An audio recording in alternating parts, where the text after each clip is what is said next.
I'm Todd Jones, recovering from 30 years as a sports writer. Thanks for joining me as I sit down with some of the best sports writers of our time, who knew the greatest athletes and coaches and experienced firsthand some of the biggest sports moments of the past half century. We'll share stories behind the stories, some we've only told each other. Pull up a seat on Press Box Access. Pardon me if I'm especially excited about this episode. You see, I still have a copy of this book, Basketball, the Dream Game in Kentucky, that I practically memorized during my youth in the 1970s. It was written by Dave Kindred. That book, and many of his others, and his columns for newspapers and magazines, opened possibilities in my own mind. And he set a standard for everyone in sports writing over the past 60 years with his deep reporting and lyrical writing. Kindred has won about every award there is to win, and yet his honors can't match his heart and warmth. Dave offered me some wisdom when I occasionally sought it from him during my own typing career. Here he offers all of us insight about Ali, Secretariat, and other greatness that he chronicled from the front lines of his career. Hey Dave, thanks for joining us on Press Box Access. It's a real honor to have you on as our guest. Hey Dave, thanks for joining us on Press Box Access. It's a real honor to have you on as our guest. My pleasure, Todd. You know, a year ago you were featured on 60 Minutes, and now you're hanging out with me. That's kind of like the Rolling Stones playing an afternoon show at a coffee house in the suburbs. But Well, I would never say that. Well, I will, because you're up there with Mick Jagger as far as I'm concerned, and here you are on my show, so it's a true honor. I really do mean that. Well, you know, I'm there with Jagger, age-wise at least. I know that. Oh, I think you can dance like Mick. Hey, you know, you started writing. I saw this. Your parents gave you a typewriter at age 15, and the first words you typed were Stanley, Frank, Musial. Stan Musial. So you must have known you wanted to be a sports writer right off the bat, except I think you had an English teacher who really kind of wanted your prodigious skills to be used in a different way, right? Well, I'm doing a memoir right now, and that causes me to think in ways that I've never thought before. But yes, when I typed Stanley Frank Musial, before I typed those letters, hunted and pecked those letters, I sat there thinking, I want to type something that I'm going to remember as the first words I ever typed. So I was thinking, okay, this is going to be it. It was kind of a life decision. I didn't know it, of course, for another 40 years, but I think I did decide at that moment that's what it was going to be. And that English teacher wanted something else. Claire Swinford was her name. I loved her. You know, she was kind of a spinster type woman, gray hair in a bun, glasses on a lanyard around her neck, looked like a librarian. She thought that sports writing was beneath not only me, but anybody. She said, well, maybe you can be a foreign correspondent. Yes. Well, you know what, though? You did get to travel the world. I think you proved her wrong. You did 75 golf majors? You did like 40, more than 40 Super Bowls, more than 40 World Series, more than 40 Kentucky Derbies, 8 Olympics, 8 Wimbledon championships. Oh, and that guy Ali. Oh, yeah, you saw him fight 17 times. So you were a foreign correspondent. Well, actually, in 1992, Todd, Tom Callahan, my great friend in the business forever, first worked in Cincinnati with him, and then later worked in Washington. We worked at the golf together. We went literally around the world playing golf. And Golf Digest paid some of it. Doubleday Publishing paid some of it. And we wrote a book about it. Our friend, as you knew him, Billy Reed, said he thought that was the greatest boondoggle of all time. Callahan said, we prefer to think of it as a calling from God. I think I saw something. You lost golf balls in 22 countries or something. So, and 3 oceans. Well, Dave, you certainly have established yourself as one of the most celebrated and successful sports writers in the last 60 years. And when I think about your career, you know, I look at all these awards that have been bestowed upon you, and rightfully so. and including one that you won in 1991, the Red Smith Award. And I think that one is very special to you for many reasons, right? Well, Red Smith was my first hero. When I was a kid in Atlanta, Illinois, I read Red in the Panagraph. He was a syndicated columnist. His column appeared in the Panagraph once in a while. I always liked it, always had fun. Red seemed to be having fun at places that we all would like to go. Mm-hmm. So he became my hero. I liked the way that he wrote. I liked the sound of his words. He wasn't really a nuts and bolts kind of win or lose, figure Filbert kind of sports writer. He just seemed to be having fun. And I like that idea. And it's kind of been my model forever. Well, you certainly put it into great practice at the Louisville Courier-Journal, at the Atlanta Journal-Constitution, the Washington Post, Sporting News, Golf Digest, the National. You've written 12 books. You got this celebrated blog for the last decade or so. So let's start with the time in Louisville from 1965 to 1977, when you were in the state of Kentucky, and how that impacted your career at a very young age. So you were covering Adolph Rupp, the Kentucky coach, and younger generations, Adolph Rupp might just be a name in the history books now, but when you started writing about Kentucky basketball, Rupp was the guy. He was the Baron. He was the guy really before Wooden got his role going. So you're a young writer, and all of a sudden you're covering the coach in college basketball. What was it like to be around Adolph Rupp? Well, I was the beat guy. The first beat job I had was 1966-67 basketball season. Mm-hmm. Texas Western beat Kentucky in 1966 in March. I became the beat writer on the Kentucky basketball team that next winter. And that was Adolph Rupp's worst season ever. He was 13-13. He was his great player. Riley had a bad back, had hurt it in a water skiing accident in the summer. Louis Dampier was a senior, but they went 13-13. But Rupp was, he was the one and only. He could be gruff. He was a curmudgeon. He was tough to deal with. But he was, utterly charming when he wanted to be. But he usually wanted to be after he had won. When he lost, he wasn't that happy. Right. Well, let's set the scene. I mean, you're taking over the beat a year after what you had already mentioned, Kentucky's loss to Texas Western, and it wasn't just any loss. It was now what we look back to as an historical moment in sports, where it was all white Kentucky losing to all black Texas Western, the starters. And that was just a touchstone moment in race history, not just in sports, but in our country. So you're dealing with Rupp a year after that. Was that still a lingering issue the next season? I don't think it was even an issue that season.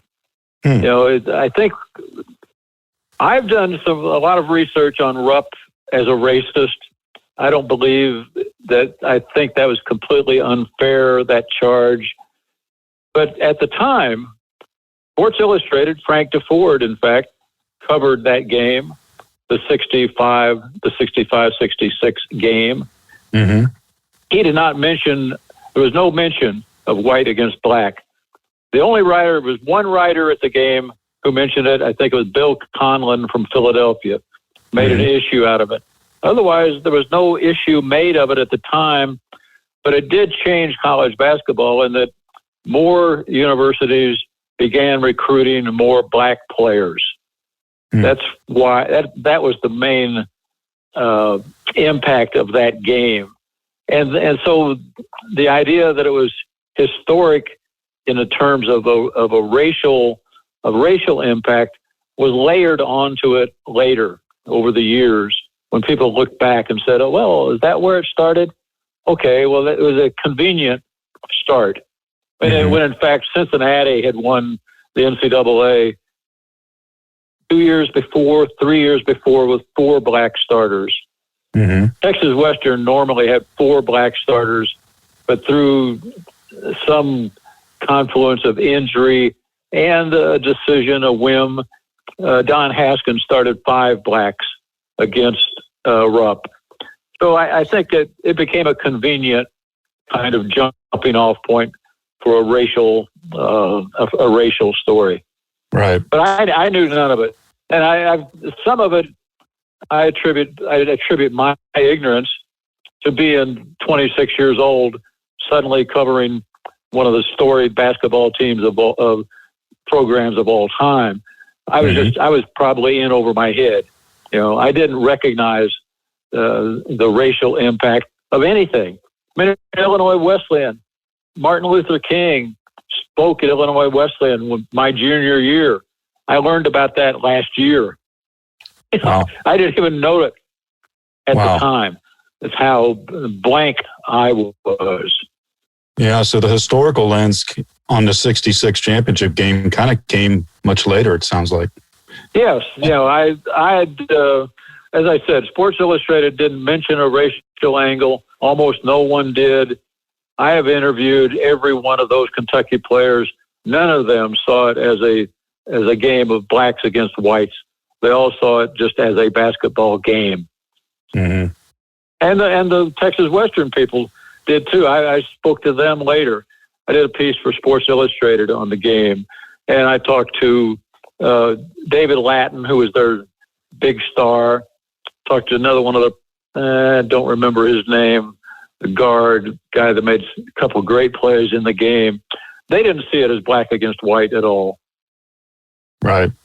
Well, Rupp was the guy. He was the guy in college basketball at that time. He coached from 1930 to 1972. 876 and 190. That's a pretty good record. 4 NCAA championships. And you were a young reporter. Were you intimidated at all by dealing with a guy like that? I don't think I was smart enough to be intimidated by him. To me, I hadn't grown up knowing Adolph Rupp. I came from Illinois. I knew, again, I was raw. I was 25 years old. I just didn't know quite what to do other than cover the basketball games. Mm-hmm. I saw it as that. Rupp was dominant, of course. You didn't argue with Rupp. As you said, he won 876 games and his players lost 190. He was a great, he was an egotist. He was full of himself at all times. He'd not doing a very good job, Todd, of describing him because he was unique. I wrote a lot about him. By the end of I became a columnist in '69. He was then 70 years old. I was saying it was time for him to go. And he didn't like that at all. It was time for he had reached the university's mandatory retirement age, but he had basically announced that he was not going to retire. They would have to force him to retire, and in the end, that's what happened. But he didn't like me. I think the famous story, Dick Finlan. You know Dick Finlan, worked in Columbus. Yeah, our mutual friend Dick Finlan, who passed away in 2021. There's a great story Dick used to tell me about you and him and Adolph Rupp. Let's hear it from you. Well, Adolph answered his phone at home all the time. His phone number was listed in the phone book. If he didn't want to answer a call, he just would turn the phone off. Finlan, I loved Dick Finlan. He was great. Finlan called him one night and said, "Coach, this is Dick Finlan." And Rupp says, Finlan, I know 2 guys in Louisville. One's Finlan and one's Kindred. One's a good guy and the other's a son of a bitch. Which one are you?" Finlan quickly claimed to be the good guy. So that's kind of where Rupp thought of me, because I was not always bowing at his. I was holding him accountable for a lot of things. Kentucky, of course, is also known for horse racing, for thoroughbreds, and you covered more than 40 Kentucky Derbies. But there's one particular horse and one particular moment that I wanted to ask you specifically about. You covered so many great Triple Crown races, but you were there in 1973 at the Belmont in New York when Secretariat won by an astounding 31 lengths. It's almost incomprehensible, even when you see film of it now. But for somebody who was there at the park, what do you recall about that magical performance by perhaps the greatest horse ever, Secretariat? That was I worked for a year in the Courier-Journal's Washington, and that was my time there. Been here, and you'd go back to Louisville. But I was close to New York. They sent me to New York to cover the Belmont. I had missed Secretariat in the Derby and the Preakness, but they sent me to Belmont. And the amazing thing, Todd, is that if you check the time on that race, Secretariat ran every quarter of a 1.5-mile race faster than the previous quarter. Wow. Which in horse racing is just like impossible. Everybody slows down. He didn't slow down. And it was clear when he came around the last turn, he wasn't slowing down. Turcotte, the rider, was looking back to see where everybody was. Yeah.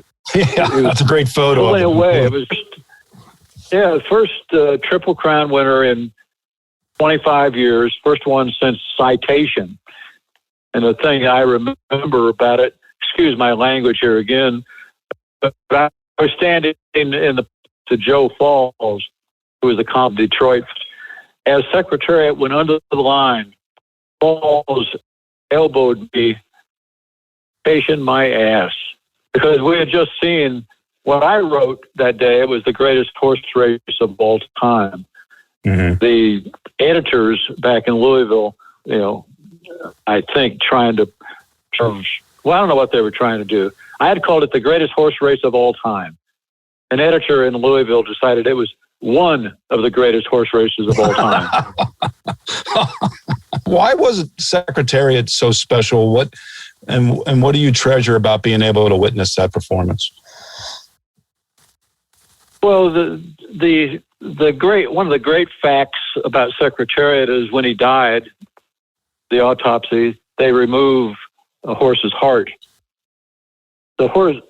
Secretariat's heart was like 1.5 times bigger than the normal horse's heart, which accounted for some of the stamina, some of the speed. And it reminds the great call of that race, I think of Chick Anderson, that Secretariat was coming like a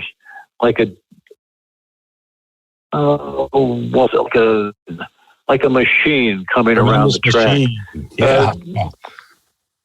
I mean, it was Secretariat first was just beautiful, with a beautiful horse, beautiful chestnut, 3 white feet. It was a beautiful horse and just in motion. Anything in motion tends to have a beauty of its own, and Secretariat certainly was that. Again, to name another Ohio guy, Cy Burek. Mm-hmm. Dayton. Yeah. Mentors. He's an old guy when I was first starting. And he wrote about Secretariat once, and he said, the great thing about Secretariat is that he has all of his hair. He says, Secretariat and I are just alike, except he has all his hair and his entire sex life is in front of him. Well, Kentucky certainly impacted your life, with Adolph Rupp and Secretariat and all the great derbies that you covered. But there's a gentleman that we all know, the whole world knows, who's from Louisville, Kentucky. And you ended up writing about him for, 50 years and covered 17 of his fights, including 10 championship bouts. And that's the great Muhammad Ali, the one and only. Do you recall the first time you met Ali? I think it was in 1966, right? Absolutely. I was a kid on the copy desk, but they knew I wanted to be a writer. I was in there every day looking for something to do. And one day, I since have looked it up. It was one day in October of 1966. A boss comes into the office. Everybody was my boss at the time, and says, Clay's in town. Go find him. So they still called him Cassius Clay. At that time, yeah. It was 2 years after he had announced that his name was Muhammad Ali. The newspaper style still was to call him Cassius Clay, comma, also known as Muhammad Ali, comma. Wow. So Clay's in town, go find him. Well, I knew who they meant, but I didn't know where to go find him. And they said, well, his dad's got a art gallery, quote, art gallery, unquote, 2 blocks down Broadway. So I went down there and saw Cassius Clay Sr. He said, just go look where at our house. Well, okay, where's your house? Well, it was in the west end of Louisville. Well, I didn't even know east from west. Which way is west? So it pointed me toward the neighborhood. It was where most of the African Americans in Louisville lived, west end of Louisville. Mm-hmm. So I go driving. I've got my son with me, 3 years old, and I'm just stop and ask somebody, you seen Cassius? Everybody had seen Cassius. He was in town to do a promotion. He just gone back into his old neighborhood and was walking around just seeing everybody. So Cassius Ali got in my car and we drove around all day, wherever he wanted to go. He was carrying my son with him. So from then on, I always looked at him as a sweetheart. I always thought that he was, and of course that was talking about 1966. That was at the height of a time when most people in America despised him. He was at 66, 67 because he was refusing the draft. He had joined the black Muslims. He was probably the most reviled man in America. But I saw him as a sweetheart. You know, he was great with kids. He was fun to be with. And I saw him as that person from 66 through last time I saw him was somewhere in the early 2006, 2010. He was that guy all the time. I just saw him in a little different way than other people had seen him. And so I wrote about him that day. And I've been writing about him for 50 years, almost 60 years since. I think you said that you interviewed him more than 300 times, right? Well, yeah, and that's just a guess. I mean, it was ridiculous. I was always with him. I mean, when he was in town, I was with him. When he was in Louisville, every fight, I'd be there for a week ahead of the fight, you know, and his hotel room was always open. You know, you could not avoid him. And unlike most celebrities who, you know, have this aura of don't bother me, Ali wanted to be bothered. Ali wanted people around him. If there wasn't anybody with him, he would go find them. He would just go stand on a street corner. Let's go for a walk, because he knew that pretty soon there'd be 500 people following him. So 300 is probably a conservative estimate of how many times that and it's not even true, Todd, to say that I interviewed him 300 times. Why do you say that? I probably interviewed him twice. Most of the time, I just listened. You know, he just started talking. You know, I mean, I don't know how many times I'd be in a hotel room with, you know, another 10, 15 writers, and he'd be declaiming on some subject. And he'd look at you and say, "You getting this down? You getting this down, man? This is heavy, man." You know, if you weren't taking proper notes, he would stop until you caught up. So it was never really a dialogue with Ali. It was mostly listening. It was endlessly entertaining, and it was always fun to be around him. He became a different person too. Yeah, he became a different person in 1974.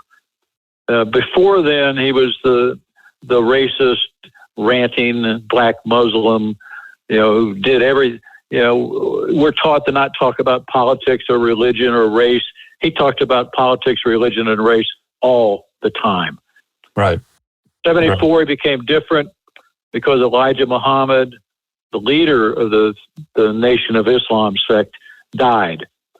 Ali was basically freed up by that. The nation changed its tune, became a more reasonable, actually began to practice true Islam instead of the Nation of Islam. Yeah. So he became a different guy, became closer to the guy that I thought that he was that first time in '66. Right. Well, you really got close to him in 1973 because I read your book, Dave, one of your many books. I read Sound and Fury, your book about Ali and the announcer Howard Cosell and their relationship, the dual biography that you wrote. There was a moment in 1973 when, well, all right, you set the scene. It's in Las Vegas. It's a hotel suite. What the hell happened? Well, as I said, his hotel suite was always open. He wanted people there. I was there. I forget what fight it was, but I was there. I go up to the hotel room, the suite. There's a bedroom to the right, a bedroom to the left, with a center area where everybody was gathered. I can see Ali in bed in the right-hand side, and he sees me. He waves at me, come on in, trying to do a column on his entourage. Well, he's in bed. He can't hear me. I can't hear him. So I get closer to the bed, and he raises up the sheet of the bed, corner of the sheet, and says, "Get in." So I don't know what most people would do when the heavyweight champion of the world says, "Get in," but I did. And one of us was wearing clothes, and we pull the blankets up over our heads, and I do this interview, or I'm asking about his entourage. He takes my notebook and writes the names of his people working for him and how much money he's paying them each week. And we talk about whatever fight it is. We're like a couple little kids hiding from their mother, hiding from their parents under the blanket. They're supposed to be asleep, but they're talking. So I get done with the interview and I leave. I try to leave, and then I realize that Ali still has my notebook. So I have to go back and get my notebook, and then I leave. But yeah, I use that as an introduction to that book because it was a way of showing how close I was, literally and figuratively, to Ali at that time.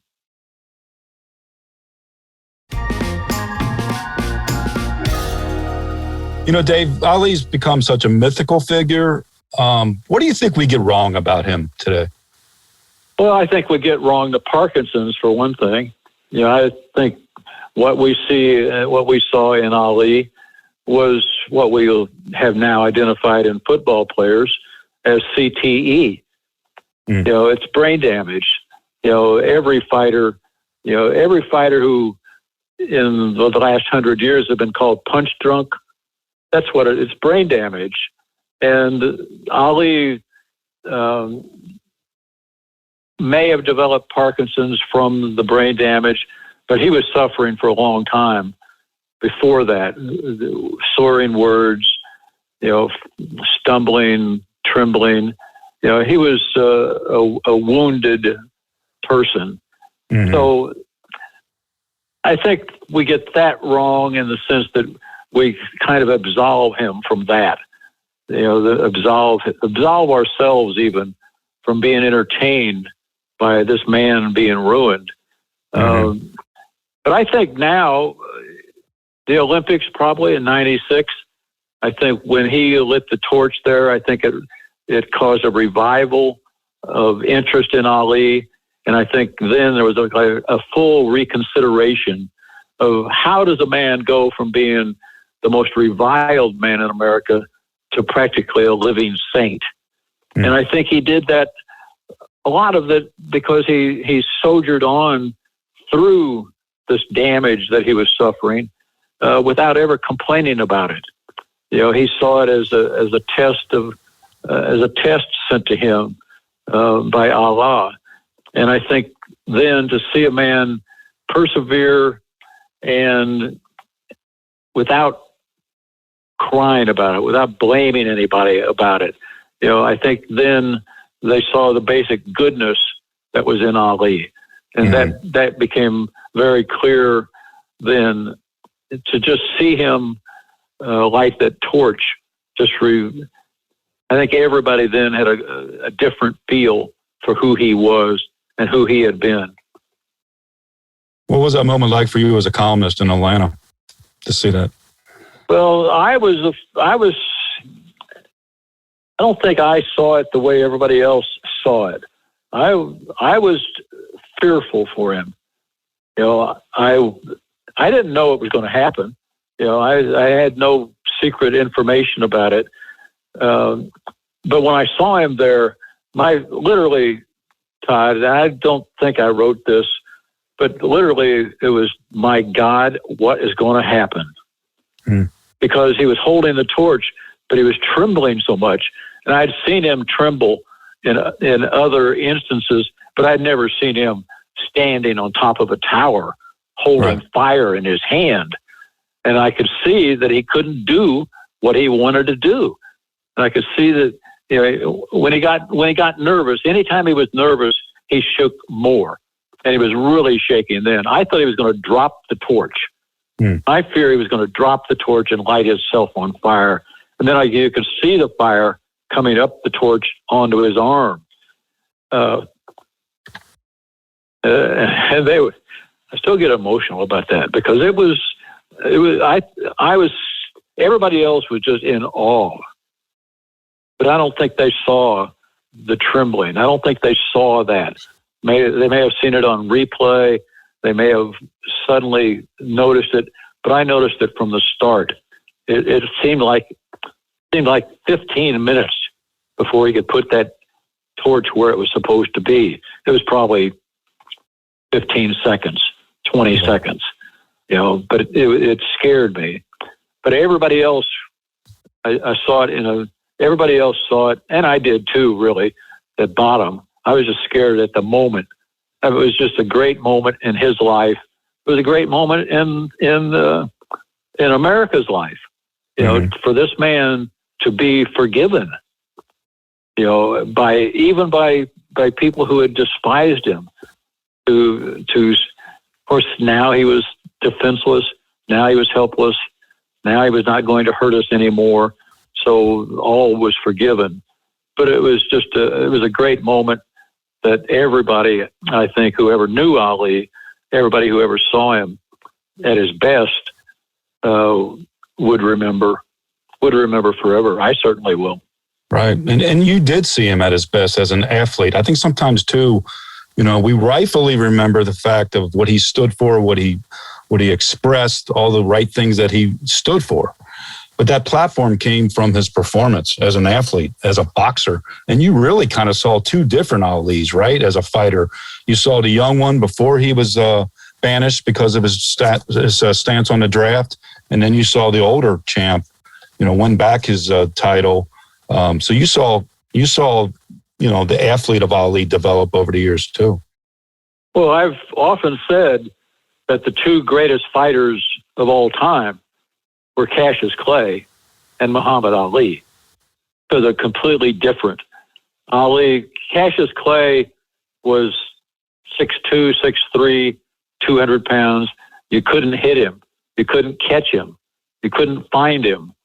You know, float like a butterfly, sting like a bee. Absolutely perfect description of what he was then. He's the greatest athlete that I ever saw, greatest athlete that I will ever see. You know, he was beautiful, he was strong, he was fast, he was quick-witted in the ring, I'm talking about, as an athlete. You know, and then he lost when he was suspended on the whole draft conviction thing, 67-70. He was gone 4 years. The greatest 4 years of any athlete's life, he didn't fight. Every athlete, whether it's baseball, football, whatever, the greatest years of their life are 27 to 30, 27 to 31. They're learning it. They're mastering it.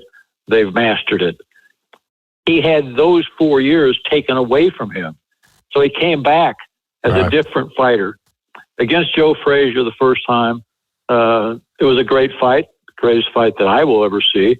1971, Madison Square Garden, two undefeated champs.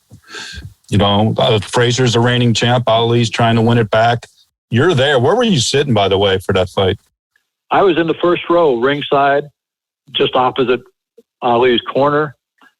Third or fourth round, Ali is on the ropes, leaning backwards, and looks down at me. We make eye contact. I don't think he knows who I am. I'm just a guy sitting at ringside, but he's doing this no contest. Meanwhile, Frazier is just wailing away at him, and Ali gave away 3 or 4 rounds early, so he was not going to win a decision. He was going to have to knock him out, and he wasn't going to knock Frazier out that night. It was an amazing fight, an amazing athletic contest. But it was, what is that, 51 years ago? I can still see it. Yeah, it was an amazing night, although in my mind, Todd, it's second to the Quarry fight in Atlanta night.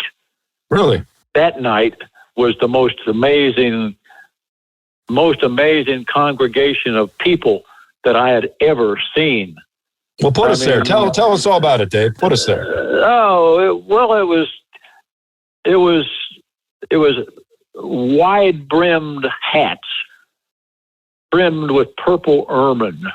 There was yellow robes with gold trim, and it was high heels and sequins, and those were the men. I was going to say, the women were even more beautiful. Everybody showed up. It was like Halloween in Harlem or something. They all were there. Everybody, every black person in America came to Atlanta that night. Diana Ross was in Ali's locker room afterwards. It was an amazing congregation of people, the likes of which New York couldn't even represent what had happened in Atlanta that night. It was an amazing thing. The King Mr. T was working for Ali there. He was a bodyguard, right? Anyway, yeah. I'm not doing a very good job of describing that. I'm trying to restrain myself, but it was just an amazing thing. Well, Ali took you all over the planet and provided you so many moments, and because you were there, you took us with you as readers. Well, it was great. It was fun. It was work. I loved the work. I loved being there. I loved telling stories. I loved telling the stories of it. Yeah, that's what I tried to do. I wanted to take the reader with you, make them feel what you're feeling. Mm-hmm. And it was fun to try to do that. And it's what I had always wanted to do from the time, again, when I was 15 years old. I'd been reading lots of, sports classics. And that's what at that time, boy, I'd like to do that. Well, I got to do it. It's a great satisfaction in the sense that how many people, when they're 15 years old, know what they want to do and not only get to do it, but get to do things they never imagined doing. Exactly. As part of it.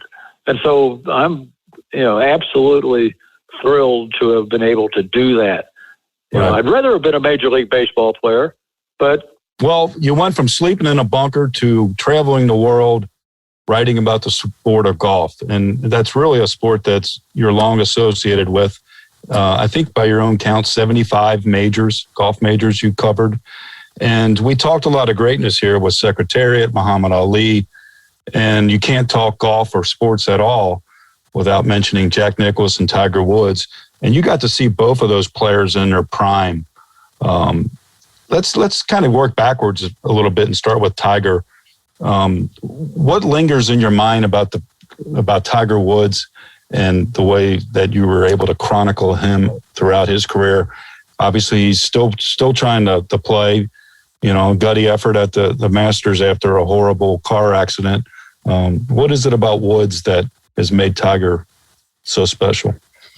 Well, he was one of those, great athletes, great, unique athletes. He had unbelievable hand-eye coordination, or you can't play golf. That's why he can play golf now, on one leg, because he still has the great hands. I mean, in fact, he was quoted, I think, after the car accident as saying, as long as I've got my hands, I can play. And he can. The first time I saw him was 1996 at Augusta. He was an amateur. He played, maybe it was his first pro tournament. Anyway, 1996, he won the Masters for the first time in 97. But in 96, I followed him around and quoted several people, among them Jack Nicklaus. Nicklaus's great quote then was, "This kid is going to win more green jackets than Arnold and I together." That he hadn't won one at that time, but he was obviously a phenom that no one could understand.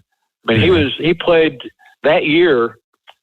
He played the 15th hole, which at that time measured 520 yards. He played it with a driver and a wedge. In 1996. Wow. 1996. So he was always extraordinary. He was just, from the start, he was always the best at everything. He was the best driver, the best iron player, the best wedge player, the best putter. He was the best everything. In 97, he won the Masters by 12 shots, I think. Won the Masters, first major. He won the U.S. Open in 2000 by 15 shots at Pebble Beach. He did things that nobody else ever could do. I mean, I quoted Marco Miro once. Marco Miro was a journeyman pro at the time, but they had become buddies because they lived near each other in Florida. I asked O'Meara, this is before Tiger had won anything. I asked O'Meara, how good is this kid? O'Meara said, he hits shots no one has ever hit before. I said, Mark, you played with Palmer, you played with Nicklaus, you played with all the good ones. What are you serious? He said, dead serious. So this kid does stuff you can't imagine doing. So he was always good. I never liked him as a person. He never liked us. He never liked the media. We were out to do him harm or something. He didn't like us. Yeah, I always felt like when I was around Tiger at some tournaments, I always felt like he was not one of those athletes that was going to let you in. You were going to have to view from outside. And did you ever feel like you were able to get close to him as a writer? No, not at all. Never. Not once. Not once. I went to a photo shoot once with that Golf Digest. Golf Digest at the time was doing like a Tiger instruction piece every month. So that's 12 instruction pieces. They would shoot them all in one day where they'd just give him change of clothes or he'd bring change of clothes. And so I spent a day with him and never got any kind of feel that he was a human being. He was a machine. They wanted him to take off his shirt, because obviously he had a great body. They wanted to show how much to show the body. Mm-hmm. And he refused to do it. Not only refused to do it, but refused to do it in a nasty way. But he never cared for us because it was kind of the vanguard of professional athletes today. We, and I'm talking about journalists as newspaper people, didn't matter. We no longer mattered to any of them. Palmer, Nicklaus, those people had grown up in a different time when newspapers seemed to be important. But when newspapers no longer mattered, none of the athletes needed us. Very few of them were kind to us. Very few of them even thought that we were doing work that was necessary. Okay, so Nicklaus set the standard on the golf course for Tiger to chase. What set Jack apart from his peers at the time? Well, Jack was a phenomenon in his own right at the time. From the time he was a kid. He won the Ohio State amateur when he was 13, maybe. So he was a phenomenon from the beginning. He hit it farther than everybody. He was a great competitor. Like he never missed a putt that he needed to make. And and he was one of the first, I'm not sure how to say this. Arnold Palmer invented golf on TV. Nicklaus came along and profited from that exposure, and then their kind of rivalry was not a rivalry that lasted very long because Jack, just ran over him through the 70s. But he was just seemed to be the great, his model, his role model was Bobby Jones. Bobby Jones is golf's saint Bobby Jones. And Nicklaus wanted to be that guy. So his behavior was modeled after Jones and represented all the best in golf. So whenever you saw Nicklaus, you were seeing what you thought of as not only the best player, but the best of what golf meant as a sport. Right. Okay, you saw Nicklaus and you saw Woods, both of them in their prime. You've got one round of golf. They're playing each other. Who are you taking? Well, you have to take Tiger. I mean, with Tiger at his best was just beyond reach. Tiger at his best, I think Jack would say that. Jack certainly played at a higher level longer. Jack didn't have the personal problems, let's call them, that Tiger finally fell victim to, and who knows how long that had been going on before. But Tiger in 2000, the Tiger Slam where he won the 4 in a row, starting with the U.S. Open and ending with the next year's Masters, you can't be better than what Tiger was then. I mean, he won at Pebble Beach, one of the hardest golf courses in the world, playing the U.S. Open, one of the hardest tournaments in the world, and he won by 15 shots. I know, it's by great. 15 shots. I was there, and the 14th hole was a par 5 dogleg right. Tiger had about a 230-yard second shot, and after the round, he hit it into a trap at the left front edge of the green, got it up and down for a birdie. After the round, we asked him, what were you thinking on that 230-yard second shot to 14? He says, well, if I hit it, I forget what he hit. He says, but if I hit the 3-wood, it's going to go into that trap and roll up and out of the trap. If I hit the 5-wood, it's going to go into that trap, it's going to roll up, and it'll come back and stop where I want it. And I'm thinking, wait a minute. He's worried about the last 3 feet of a 230-yard shot, and he thinks he can control that. Well, that's what he did. So he did things like that all the time. And as good as Jack was the best of his time. And I think even Jack would say, at our best, Tiger is the better player. Right. Yeah. We can only wonder what would have been for Tiger if, all the problems didn't rise up well, maybe, we get into a psychological puzzle there. Did the life he led ruin him, or did the life he led make him who he was to begin with? Would he have won the first 10 if he had been a different person?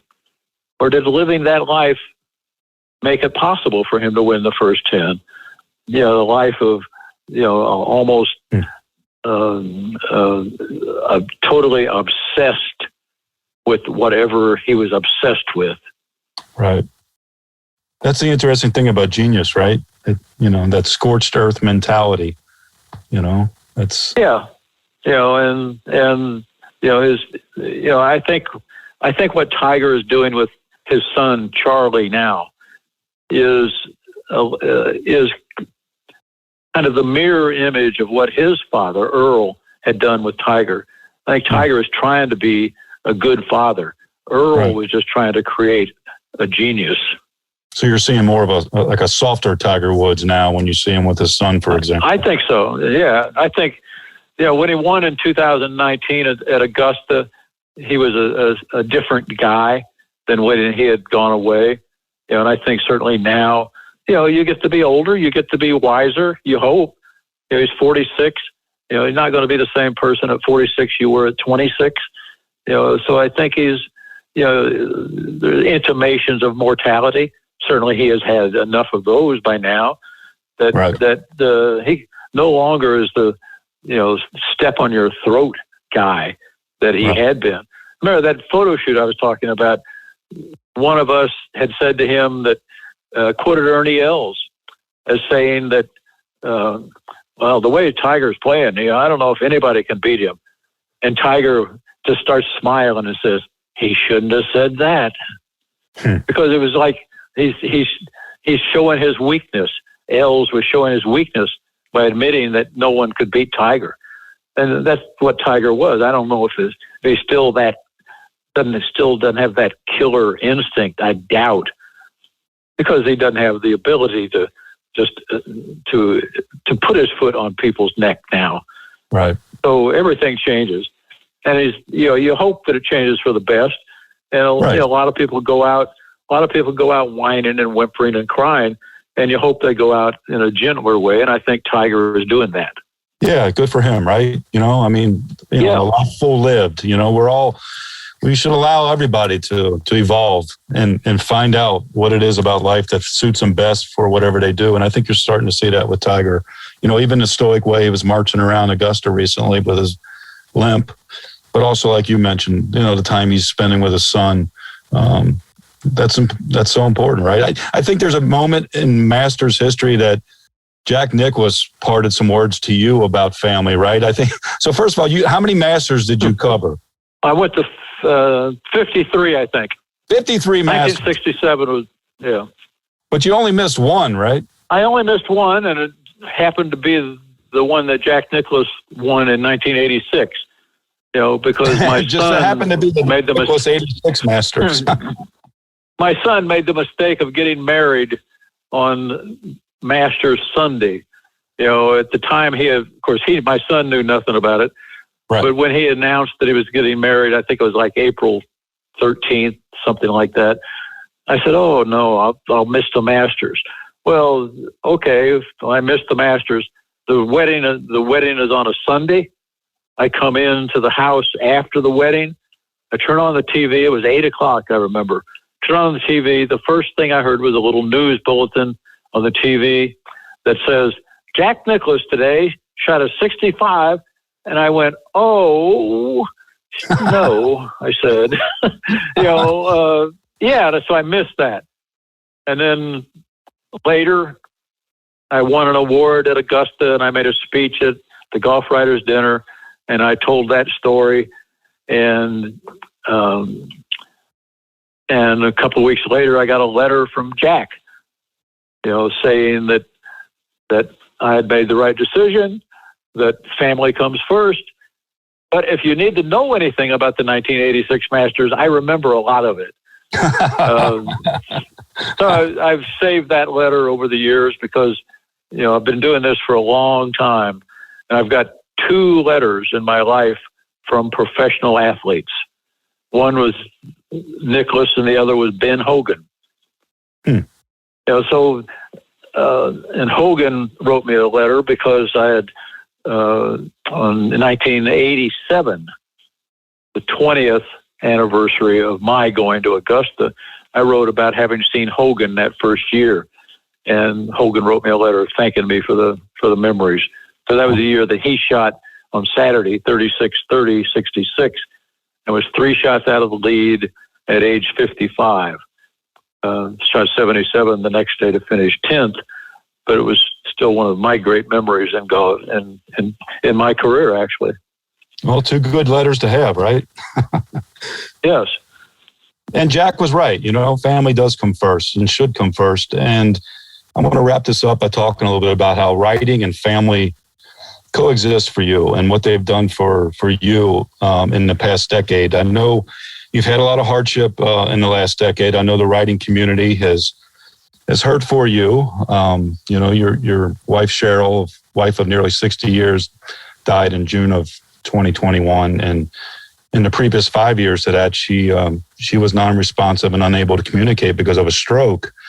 And prior to that, a year prior to that, her stroke, you lost your mother at age 96 and you lost your grandson, Jared, at age 25. So you've had to endure the hardships of life. And yet through it all, you've kept writing. And I mentioned 60 Minutes, and what they featured last year was how you were writing about the Lady Potters, the Morton High School women's basketball team in Morton, Illinois. And you started doing that in 2010. And even after your wife had her stroke, you continued to write. And has the idea of writing changed for you throughout the difficulties that you've had to face in the last decade? Well, I thank you for all that. It's kind of been my way of dealing with it. It's therapeutic in a way, life affirming in a way. Certainly being around the girls' basketball team has been life affirming in the sense that you're seeing teenage athletes playing a kid's game for fun. It's no longer, I write about it a little differently. I write about it a lot differently than I ever wrote about Muhammad Ali or the Washington Redskins or anything, because it's not professional sports. I just try to find something to write about each time. It created for me a community of people that I knew here. It's been fun. I mean, I like basketball to begin with. It's the little gyms where I grew up in Central Illinois. It's high school basketball. There's no transfer portal. There are no agents. There's no spectacles at halftime. It's just kids playing a game. Mm-hmm. That's what we all got into it for. Most sports writers were kids playing games. Not all of us, but a lot of us. And we've all played catch with our dad or mom. We've all, had a sister, daughter, girlfriend, cheerleaders. It's a life that we grew up in. And that's kind of where I am. I don't need to do, I've been everywhere. I've done everything I ever wanted to do. Mm-hmm. So this has been fun. Been doing it for 11 years now. Probably written 500,000 words about a girls' basketball team. At one point, I did, Todd. At one point, of course, I did negotiate for some pay because I told the webmaster, who is the father of one of the players who was doing a website that I was writing for. I said, "Look, Dave, I'm a professional sports writer. I should be getting something for doing this." So I've said that he appraised my talent, my experience, and my good looks, and said, "How about a box of Milk Duds every game?" So that's what I've done. I've been writing for 11 years for Milk Duds and had a great time doing it. My wife was with me for the first 5 years of it. And the girls have been to the nursing home to see her. The team has come there 4 or 5 times. And it's been just a great experience for me that, I was done. I mean, I was going to keep writing. I was going to find some way to write a novel, do something. But the girls thing, I went to a game, a friend's daughter played. I went to a game and I realized that I could not sit there without wanting to write something about it. So I went to the webmaster. I saw him at the game and said, "I'd like to write something for you." He didn't know who I was. In fact, he was quoted later as saying, "This disheveled old man came out of the stands and asked me if he could write for us." Well, that was me. Yeah, okay. And so I started writing, and I haven't stopped. I've been to over 350 girls' high school basketball games in the last 11 years. The team was always decent, but then my 5th year, they won a state championship, 3A, four classes in girls basketball. They're the 3A class. And they've since have won 3 more state championships. So I hooked on to a good thing, and it was fun. And it's been fun, and I will do it again this year. Well, you found your community at a time that, we all need community. We need it always throughout our life. And I'm so glad that you found it through what you have always done so well, and that's writing. And I want to thank you. I recently read your 2021 memoir, Leave Out the Tragic Parts, about your grandson's struggle with addiction and how substance abuse cost him his life at age 25. And I was just blown away, not just by the quality of the writing, which I expected, but just your honesty and the wisdom that came forth. Please, everybody, read Dave's latest book and look up the blog on Lady Potters and look up anything that Dave has written over the years. It's so fantastic. So, well, thank you, Todd. Thank you for all of that. I appreciate it. Anyway, thank you for all of that. Well, thank you, and thank you for your career, but also thank you for taking the time to join us on Press Box Access. It's been a real treasure. I'm always going to remember this hour with you, Dave. Well, I've listened to several of them. You do a great job. I appreciate you having me on, and let's do it again next year. Thanks for listening to Press Box Access. You can find us here with a new episode every other Wednesday. If you enjoyed this episode, please be sure to subscribe and follow us on Apple Podcasts or on your favorite podcast app. We'd love for you to review us. 5 stars would be nice. Follow us on social media. Drop us an email at pressboxaccess@gmail.com. And be sure to spread the word. Everyone is welcome here. This has been a production of Evergreen Podcast. A special thank you to executive producers Michael D'Aloia and Gerardo Orlando, producer Bill Hoffman, and our audio engineer, Nathan Corson. I'm your host, Todd Jones. It's closing time. Rock on.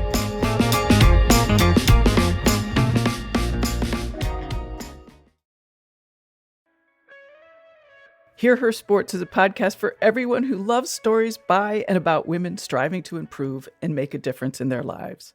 I am your host, Elizabeth Emery, a former professional cyclist.